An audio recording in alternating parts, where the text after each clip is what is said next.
Welcome to Canada's most irreverent talk show. This is the Andrew Lawton Show, brought to you by True North.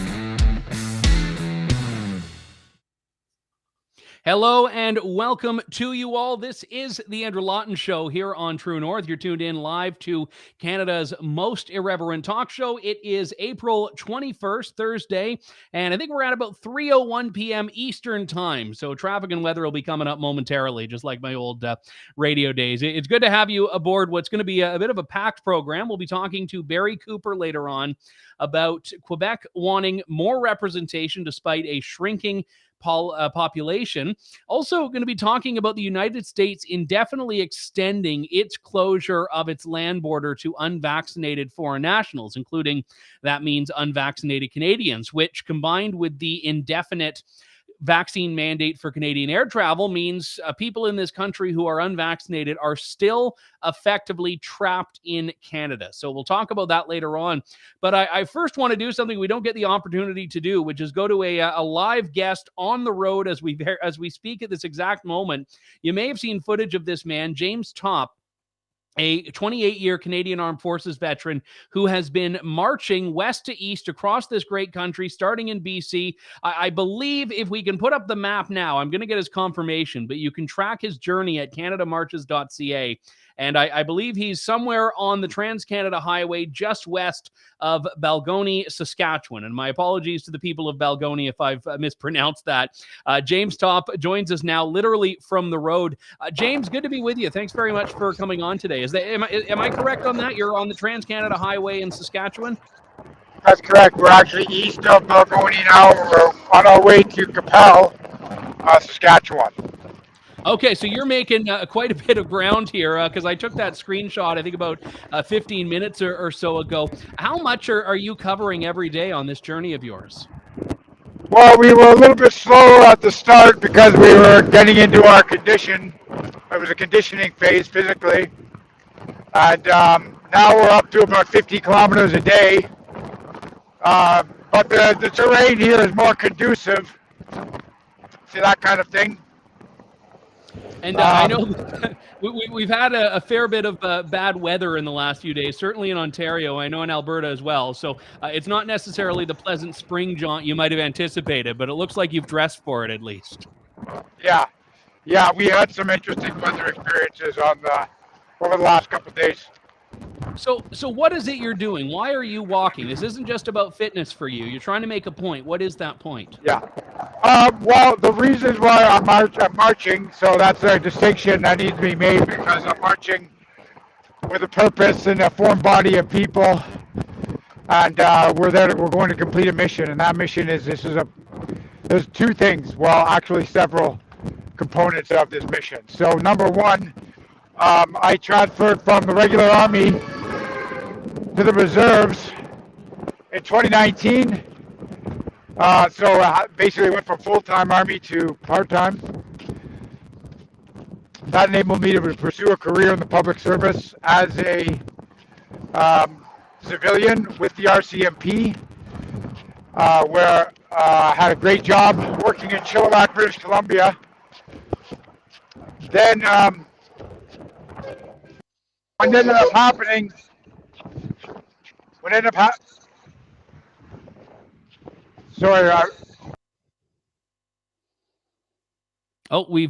We've lost James's audio there. Well, James, do we still have you? Okay, we don't have your audio, James, so we'll have to get that reconnected here. Once my producer will work with you, and we'll try to get that sorted out. And once we get you back on, we will.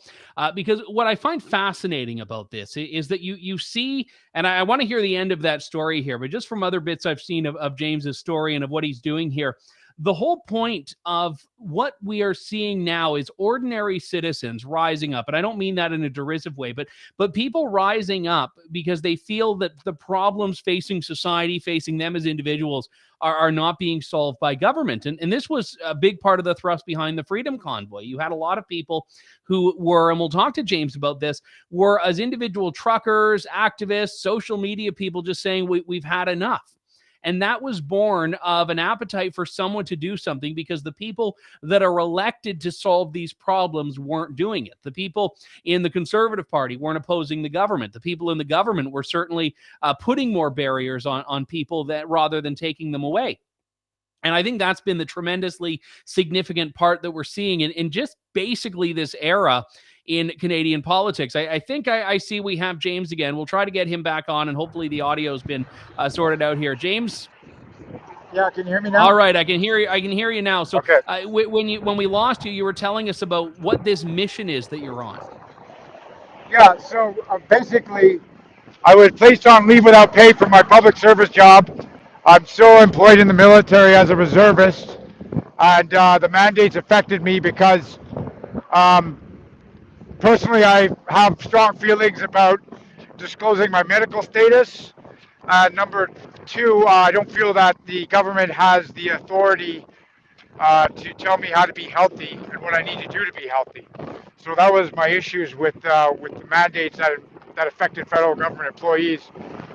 Because I pushed back on that and refused to disclose my medical status, I was placed on leave without pay back in November, and then I was informed by the military that I would be released on an item 5F. So are you still hearing me? Yep, I can hear you. And what is that item 5F? So an item 5 is a inability or unwillingness to change a behavior, and my behavior was not complying with the Chief of Defense Staff direction on vaccination. So that is a threat that has been hung over the heads of a number of Canadian Forces personnel, and I don't think it's widely known in the public that this kind of coercion is going on. So basically, in the federal government, you have comply or you lose your paycheck. What happened to me personally was that it affected me deeply psychologically, and I was kind of in a state of despair. I do receive a pension from my regular force service, and that pays my mortgage, but I need to supplement it. I end up getting a job as a tow truck driver in Hope, BC, where I live. And what ended up happening was I came to realize just how hard the Canadian public is working out there. And it's the Canadian public that is paying for the federal government, which was in turn paying my paycheck. And it was what allowed me to pursue a career in the armed forces for 28 years. So I saw protests going on. I saw a group of people coming together to voice the same concerns I had. I saw them in Ottawa. It inspired me. And at the same time, I was outraged by their treatment, and that we had a federal government that was not willing to listen to its own population, not even willing to entertain a dialogue of sorts. So, and when the people you're referring to there, you're talking about the convoy protest, correct? Yeah, that's right. That's right. Yeah. Now, let me ask you then, James, because that convoy brought thousands of people to Ottawa, truckers, non-truckers, vaccinated, unvaccinated, and even with that showing, the government didn't relent. They didn't drop the vaccine mandate. So with all due respect, why do you think your march, which is a lot smaller, it's you and a small group there, not hundreds of trucks, why do you think this is going to be the thing that can make that difference? Because what I'm hearing now from a lot of veterans, they're supporting me on this, and they have plans to meet me in Ottawa. So this isn't just me marching to Ottawa to announce that, I've arrived. I'm not going there to throw a tantrum or call people names. I'm going there with a purpose, and the purpose is to reestablish communication with the federal government so that I can remind them who they work for. Why is it going to make a difference? Because I have taken pages from the convoy strategy and, and talked it over with some folks. How can we make it different? So we're engaging right now directly with members of parliament through letter writing and emails.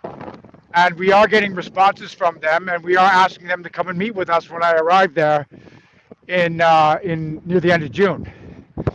Yeah, no, obviously you don't know. I mean, you said earlier you're doing about 50 kilometers a day. There, I'm assuming you're going to have good days and bad days. So you don't Yeah, necessarily have a precise arrival time, but you're I expecting to be don't. there by the end of June? I don't, but I have what's called, back in the day in the military, we have an NLT, or a no later than date. And I want to get there no later than June 30th. So that means whatever happens between now and then, I have calculated that it's doable as long as I can achieve that between 40 and 50 kilometers a day, and then take appropriate rest days when necessary. So the thing is, that gives members of parliament now plenty of time to try to mull over this and think about the optics of what it's going to look like for them to ignore a veteran and a group of people who feel the same way, including the veterans that are going to arrive in Ottawa to meet me. What the optics of that, ignoring that type of peaceful protest are going to be. The treatment of truckers was obviously the force and the spark that galvanized the trucker convoy. The veterans, I saw a lot of veterans that were out in Ottawa and veterans that were supporting the convoy movement, because in my view, veterans are very similar. And I'm not saying that the sacrifice that veterans have made is similar, but the dynamic is similar to the essential workers dynamic. In that, on one hand, you have people in government saying these people are so great, we need to support them, we need to be grateful. And then on the other hand, you have these punitive vaccine mandates that for active duty soldiers and people like yourself, reservists, that are just saying, you know what, all of the stuff you've done doesn't matter if you're not going to disclose your medical status here.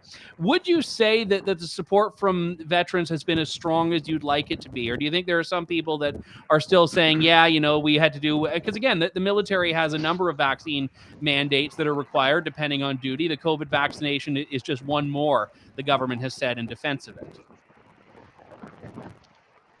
Sorry, so the question is, do I have the support from the veterans community? Well, the question is, are you confident that you have a lot of support from veterans, or do you think that veterans are divided on that? I am. I'm hearing from them. Number one, I only need the support of one veteran, and that's my best friend that I'm going to hopefully be meeting near Winnipeg, to be honest. But the veterans who I have talked to as part of they are forming a new group called Vets for Freedom, and these are folks who are directly involved in the protests earlier this year from the veteran community, and I'm hearing from the founders and directing the board of directors from that organization. I'm in contact with them. They're in support of me, and I'm pretty confident that I'm going to get the support from the veterans community that I need, because I think this is where we're at in this country. Is it's going to take the veterans to stand up to kind of show the rest of the country how it's done. Where are you staying along your journey? Yeah, we are getting accommodations from folks who open their homes to us, or they arrange for us to stay in like a town hall or a church basement, or they're putting their funds together to get us into a motel or something. When this originally started, I had thought this was going to be a kind of a one-man show and I would be able to self-finance. But as there was obviously a need or a response for this kind of activity, and this has become a lot bigger than I had imagined. With the group I have on the ground with me, there's 9 of us right now, and then plus I have a bunch of online volunteers managing the website and social media. So just to answer your question, that's where we're staying, and it's been a demonstration of the generosity of Canadians, and their support and encouragement has been the driving force in this, because I wouldn't have made it this far, this fast, without the ability to be able to put my head down at night on a mattress. Yeah. And is anyone allowed to walk with you, or do you have a pretty organized group? Oh no, I get folks like weekdays, I get it. Folks they got jobs and they got commitments. But during the weekends, interested people will show up. Like in Sawyers, British Columbia, for example. I think we had about 20 or 30 people marching with me for about a good 20 kilometers. And that's the kind of folks who are interested in just showing up, marching for a day or a few hours. Like I got Dennis here. He's from the area. He's also volunteers and helps us with the management of our online activity. So he's going to be here for a couple hours just before we got online. Dad, a fellow named Ram and his dad joined us for a couple kilometers. So anybody can join in as long as they realize that we're moving pretty quick and they're appropriately dressed and they have some way of getting picked up when they get tired out. Yeah, try to do some laps around your city block first, just to make sure you can keep up with them. I'm even looking right now and impressed at how much, even while you do the interview, you're moving along there. You can track James and learn lots more about his journey at CanadaMarches.ca. I know you've still got a couple of months left on your way to Ottawa, but I appreciate so much you doing this and taking some time with me today, James. Thanks very much, and best of luck. Thank you. Thank you for having me. All right, that was James Topp marching to Ottawa with a very similar message to the message that the Freedom Convoy brought. And again, he's not being explicitly political in that. He's talking about values that are supposed to be above politics, things like freedom, things like patriotism. If you look on his website, he's talking about the Charter of Rights and Freedoms. And as I mentioned at the beginning, and as I'll talk about very shortly in this show, as of today, there's still no end in sight for when unvaccinated Canadians will be allowed to leave the country. The U.S. Restriction on unvaccinated foreign nationals has been extended indefinitely. Earlier this week, Justin Trudeau and the Transport Minister, Omar Alghabra, would not give a deadline at all for when unvaccinated Canadians would be able to board planes again, which means even if there's another country that doesn't have a vaccine mandate or testing requirement or whatever, a Canadian who's not vaccinated has no way of getting there. And that's a big problem in a country with a Charter of Rights and Freedoms that guarantees the right to freely enter, remain in, or leave Canada. But again, as we've talked about on this show on a number of occasions, we simply don't have a basic and fundamental respect for a lot of these core freedoms. So thanks to people like James for taking a stand. And we'll talk more about the U.S. border restriction very shortly. But I want to pivot to an issue which, again, some people may think is a bit inside baseball, but is very significant when we talk about representation in this country, because Quebec is right now facing a bit of a demographic challenge. Its population is sagging. A big part of that has been because Quebec is basically enacting policies that force a lot of English speakers out. They're restrictive towards immigration, and less people are coming with the French language as their mother tongue. But even in spite of that, they want more representation in the House of Commons. So less people, more influence, which in a population-based House of Commons makeup doesn't seem to make sense there. There was a great piece about this in the C2C Journal. Cal Surprise, Quebec wants more seats in the House of Commons, that is. It was written by University of Calgary professor Barry Cooper, who joins me on the line now. Professor, it's good to talk to you. Thanks very much for coming on today. You bet, Andrew. So, I mean, the basics of democracy in this country are fairly representative in nature. Why is it that Quebec thinks it has a justification for more representation? Well, this actually goes back to a period before Confederation. It goes back to the period of the Act of Union in 1840. And interestingly enough, although we never talk about this was basically a kind of mainstay of British imperial domination of other people in the overseas empire. Then the argument was that there were two founding races, as they called them, French and English, which is ridiculous. Canada was not founded. It was created by an act of the imperial legislature. The Americans they can make a case for a founding because they had a revolution. We never did anything like that. But the argument was essentially political, that if you had a French and let's say non-French, since they weren't just English. There were Irish and Scots and, heaven knows what else. As the founding peoples, then that had to be represented somehow. It was certainly not a democratic idea, which was one person, one vote, or what back in the 19th century they called representation by population, or rep by pop. And interestingly enough, in the early days, Quebec, or what was then Canada East, had a larger population than Canada West, or Lower was bigger than Upper Canada. So they were quite happy with representation by population. But in the decades prior to Confederation, what's now Ontario became more populous than Quebec. And then suddenly we had to have this kind of ethnic equality. And it's been there ever since. It's something that seems to have obsessed Laurentian Canada from, as I said, before Confederation. It's never made much sense in this part of the country, but not much in this part of the country makes sense, I think, to Laurentians either. So there we are. Yeah, I mean, well, going back before the Act of Union, you had Lord Durham's report and that famous line of two nations warring in the bosom of a single state. And in a lot of ways, we haven't moved much beyond that, it feels. Well, certainly not in your part of the world, that's for sure. Otherwise, these kinds of statements, and if you actually look at some of the remarks that I quoted in that C2C piece, it's for normal democratic Canadians, I would say it's incredibly offensive.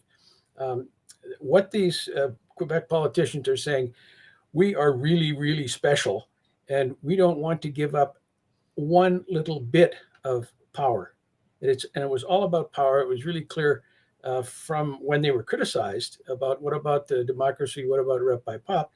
They said it has nothing to do with that. It has to do with the percentage that we have now as a founding people in this country, none of which makes sense to at least not to Westerners. Yeah, and I think the important takeaway from that is that Quebec doesn't view itself as one province of 10. And every other province would see, even if there are some regional blocks like Atlantic Canada, like the Prairies, every other province sees it itself as being one province in 10, whereas Quebec doesn't. And I think that's a key part of the problem here. Yeah, no, absolutely it is. I mean, this is why, a few years ago, Dave Bergerson and I wrote this book, Deconfederation, Canada Without Quebec. And it was pretty clear what the argument, I mean, it's in the subtitle of the book. We ended it with a nice French phrase, bon voyage et bonne chance. And it was not received well in Quebec, particularly by Francophone Quebecers. They could not believe that, these two rednecks from Alberta said, bye, do what you wish. Just don't involve us in your undemocratic special status requirements, because we're not interested. Let's talk about the political response to this here. And I want to make sure I'm getting the facts right here. But the Bloc Québécois put forward the motion to reject, quote, any scenario for redrawing the federal electoral map that would result in Quebec losing one or more electoral districts, or that would reduce Quebec's political weight in the House of Commons. So even if everyone else went up and Quebec stayed the same, they would object to that because of the relative proportion. But what's astonishing is that the Bloc, the NDP, and the Greens all voted unanimously for this, as did the Liberals, and a lot of Conservatives, though, also voted for it. Yeah, and that's why I think it was chiefly a regional division. There were some Western Conservatives who voted for it, and they were people, so far as I could tell anyway, who thinks that the kind of Laurentian focus of the Conservative Party, it should be the most important part.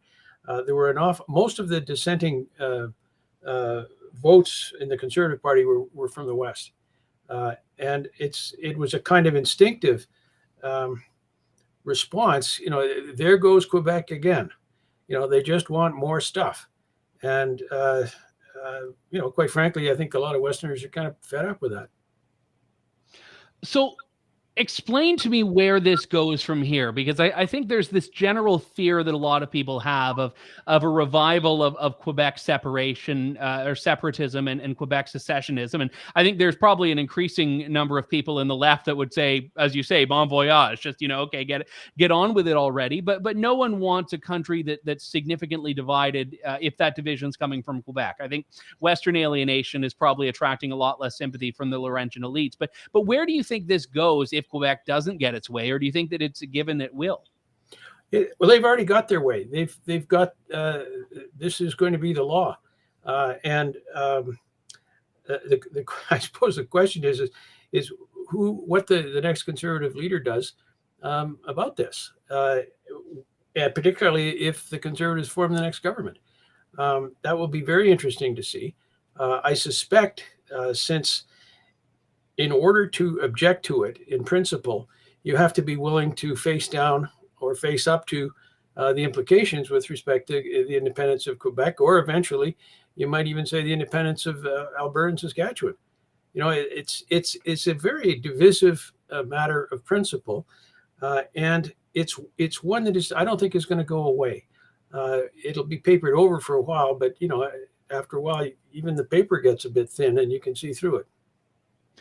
What strikes me too, Barry, is that it's self-reinforcing, because you have the Conservative Party, notably, which always has these delusions of a restoration of some significant Quebec coalition, which it never manages to materialize. But the more seats you have in Quebec, the higher the stakes are of not kissing the ring of Quebec politics and Quebec politicians. So, and that is, again, just very cyclical in nature. Yeah, it's really quite interesting, and I would say that this follows directly upon the various Laurentian myths that I've written about elsewhere, but that how this is the center of the country, and as Sir John A. Himself said, the Northwest and Rupert's Land are, quote, our crown colony. That attitude has not gone away in the 150 odd years since Confederation. And it's particularly a problem when Western Canada has not only an increased population, but a much greater wealth and resources than it ever had in the past, even though it was certainly the source of a lot of wealth for Canada through grain and before that through the fur trade. I don't know if you've delved into this in any substantive way, but what are the internal migrations that we're seeing in this country? Because I know in the U.S. there's been a lot, especially in the last few years, of people fleeing New York and California for lower tax and ultimately more conservative jurisdictions like Texas and Florida. Do we see it as starkly in Canada and for the same reasons? Well, we did before the Liberal Party made its so far fairly successful attack on the resource economy of particularly of this province, but also Saskatchewan. And then COVID messed things up too. But there was an enormous amount of in-migration to Saskatchewan and Alberta, not just from Ontario, but also from the Atlantic Canada. I mean, for a while, they were saying that Fort Mac was the largest Newfoundland population in the world because there were so many Newfoundlanders who were working there. I'm not sure that's true anymore, since the oil sands have had an awful lot of damage done to them in the past couple of years. So, and demography, I mean, Quebec is just not seeing the growth. And we've talked about, we've talked about immigration, birth rates, another factor. So they are facing, I wouldn't say it's a demographic crisis, but they are facing a challenge that's not really with an immediate solution. So just holding on to their political influence is, I guess, the counterbalance against that. Yeah, that seems to be the kind of default position when you are losing on a regular playing field. Then you play the political card. It's certainly true that Quebec is under a lot of stress demographically, partly because of their let's say, not exactly hostile, but not entirely welcoming position with respect to immigrants, and the effect of Quebec nationalism. It always has the consequence of driving fairly productive members of that province to let's say happier places. Well, it was a fascinating read in the C2C journal. Quelle surprise, Quebec wants more seats in the House of Commons, that is. And I've said it many times, Barry, I'll say it again. I think more columns need to cite the 1840 Act of Union. You didn't slip Lord Durham's report in there, but I made sure to for the interview here. Thanks very much for coming on. You bet, Andrew. All right, Professor Barry Cooper from the University of Calgary. No, it was a fascinating piece. And again, we talk about separation and separatism as being these big things that Quebec used to use as the trump card. And understandably so. No one wants to see the country just completely ripped up. But again, the capitulation only seems to go towards Quebec. When you have Albertans that are raising quite significant grievances, and everyone's like, oh yeah, they're just a bunch of angry rednecks. Oh yeah, we don't need to care about them. And I say Albertans more broadly, it's the West. I mean, Saskatchewan, most of BC. We often think of BC as being Vancouver and Victoria, but the bulk of British Columbia, as far as land goes, and even a lot of the population is not in that, which is why if you look at a map of BC politically, Conservatives do quite well there, just not in, the lower mainland and the and on Vancouver Island and so on. But some parts they do. We'll talk about this more, and I'm actually headed out, as I'll share a little bit more about at the end of the show, to Calgary. I think like in about an hour, actually, I'm leaving. So I got to race off camera, pack, and then go. But before I do, I went long with James, and then I had Barry lined up. So I didn't get a chance to talk about this as much earlier. But what's happened today, there was a bit of hope, I think, this morning when people saw that the United States' ban on unvaccinated foreign nationals entering through its land border was set to expire today at 11:59 p.m. So folks were looking and being like, wow, is an unvaccinated Canadian finally going to be allowed to cross the U.S. border legally by land as of tonight at midnight? And that means you could essentially have access to the world because the U.S. doesn't have a vaccine mandate for air travel. So if you were a Canadian who's not vaccinated, you could drive across the Windsor-Detroit border, head on over to Detroit-Wayne County Airport, hop on a Delta plane, and you'd be in Amsterdam before you know it, and you'd have the whole world at your fingertips. But of course, that did not last. The U.S. sent out a fact sheet today through the Department of Homeland Security, which you can see on your screen there. As of Thursday, April 21st, DHS will extend COVID-related land border entry requirements. Non-U.S. travelers seeking to enter the United States via land ports of entry and ferry terminals are required to be fully vaccinated and provide proof of vaccination upon request. This applies to non-U.S. travelers who are traveling for essential or non-essential reasons. So there's that old trucker mandate. Doesn't matter if you're a nurse, a doctor, if you have a visa that puts you in a category of essential worker, if you're there because you want to go visit grandma. It doesn't matter if you are not vaccinated, you cannot cross into the United States. Now, I will say that I know of Canadians who have gone into the U.S. who are unvaccinated because it hasn't been asked or they haven't checked. So I'm not saying you can't do it, but technically the law as it stands says you cannot. Now, I will say I'm a big believer in countries having the right to set their own immigration policies. I do not have a right to say that the U.S. is wrong. Well, I do have the right to say that the U.S. is wrong, but I, as a Canadian, do not have the right to demand entry into another country. I have to respect those countries' rules. I can criticize my own country, which I do quite a bit, because Canada's immigration policies, Canada's border restrictions on unvaccinated people, I think quite significantly are the cause of these U.S. policies. Remember, the U.S. closed its border in response to Canada closing its border. And even then, you could always fly into the U.S.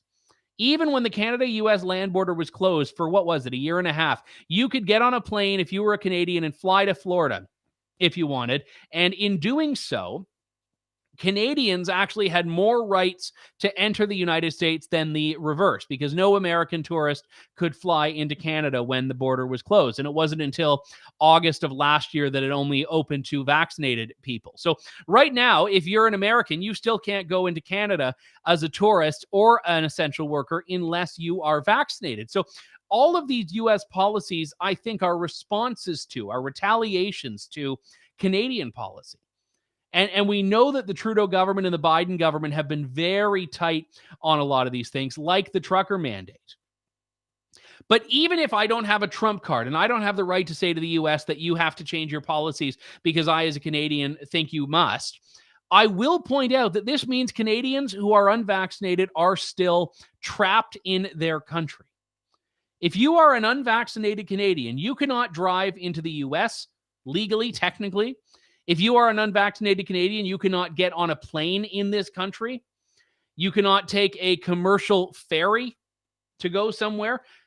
You could technically canoe across the Atlantic. You could technically canoe across the Pacific. If you really, really wanted to, you could probably swim and make it to Japan sometime around when James Topp is going to end up in Ottawa. So technically, you could say, well, no. There's nothing technically stopping you from leaving. Well, when government closes off your means of travel, let's not talk about swimming across the Atlantic and the Pacific as being viable options here. So Canadians, despite a constitutional right to enter, remain in, or leave Canada, are not allowed to leave Canada.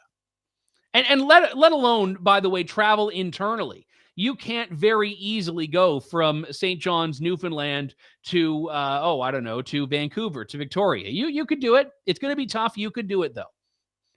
But it's not practical. Maybe the best way to go is to take a ferry to St. John's. Then you can canoe from St. John's to St. Pierre and Miquelon. And maybe you can take an Air France flight from St. Pierre to Charles de Gaulle, and that's your way out of the country. But again, this is facetious, because the whole point is the Canadian government is restricting mobility rights internally and externally for Canadians. And there's no end in sight for this. So we talked about this a little bit on Tuesday's show.